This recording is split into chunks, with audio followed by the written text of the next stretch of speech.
Krause, el cruzado y el mercenario. En una entrevista reciente, Enrique Krause expresó que hay un abuso en el uso de la historia y de sus personajes con fines políticos. Dijo también que los historiadores debían servir al saber y no doblegarse ante el poder. Al recibir recientemente el premio Órdenes Españolas, expresó que nunca más el odio impida el diálogo. Interesantes resultan las tres declaraciones. La primera remite a los usos y abusos en el manoseo del saber historiográfico. La segunda plantea la cuestión de la relación entre el intelectual y el poder político, y la tercera resulta interesante porque la institución que le otorgó el premio a Enrique Krause nos remite a una de las instituciones más devastadoras de la Edad Media, las cruzadas medievales. Iniciaré comentando la tercera cuestión. Las órdenes españolas se fundaron en el siglo XII, en plena Edad Media, en el contexto de las llamadas cruzadas. Recordemos que las cruzadas consistieron en 8 expediciones militares enmarcadas en una guerra religiosa promovida por la Iglesia Católica para recuperar los lugares considerados sagrados para los católicos que habían caído en manos de los musulmanes. Con el pretexto de la defensa de la religión, las cruzadas dieron lugar a una época de barbarie y a todo tipo de abusos, despojos y crueldades. Como toda guerra, las cruzadas también dieron lugar a la formación de grandes negocios y al origen de enormes fortunas. Bajo el impulso religioso y guerrero que sostuvo a las cruzadas nacieron las órdenes españolas.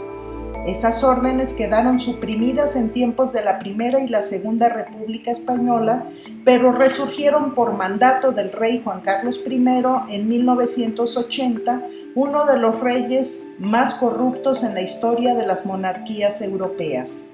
Pues bien, esa institución medieval fue la que le otorgó a Enrique Krause un premio por su labor como historiador.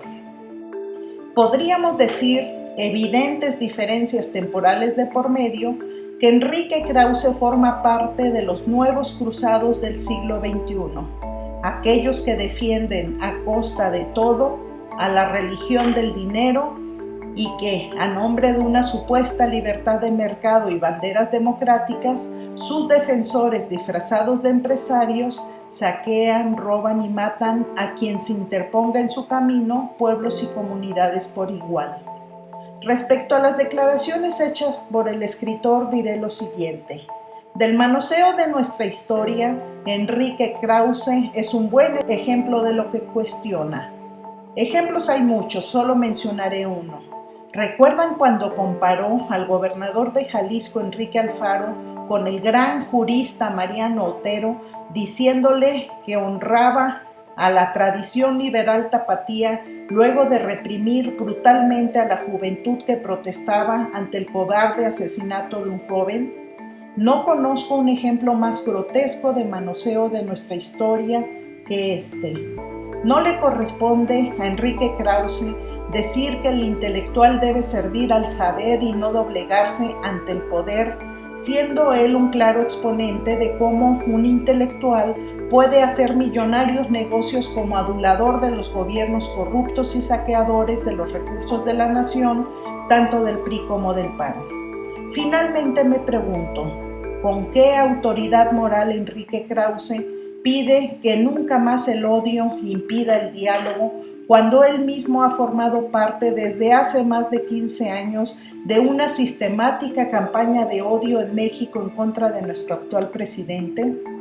Recordemos que fue justo su ensayo, El Mesías Tropical, el que dio inicio al linchamiento mediático en contra de Andrés Manuel López Obrador, linchamiento que hoy en día llega a niveles oprobiosos. ¿Recuerdan la llamada Operación Berlín? Esa vergonzosa trama de la que Krause y los cruzados neoliberales formaron parte para descarrilar la candidatura de López Obrador.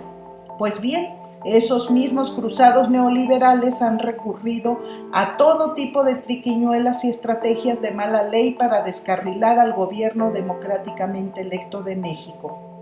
Podemos o no coincidir con el pensamiento y la obra historiográfica y ensayística de Enrique Krause, pero nadie puede negar que el emporio editorial que construyó al amparo del poder político lo hace ser, además de un cruzado de la derecha neoliberal, un mercenario de las palabras. Soy Blanca Gutiérrez, historiadora, y esta es mi columna Voz y Mirada.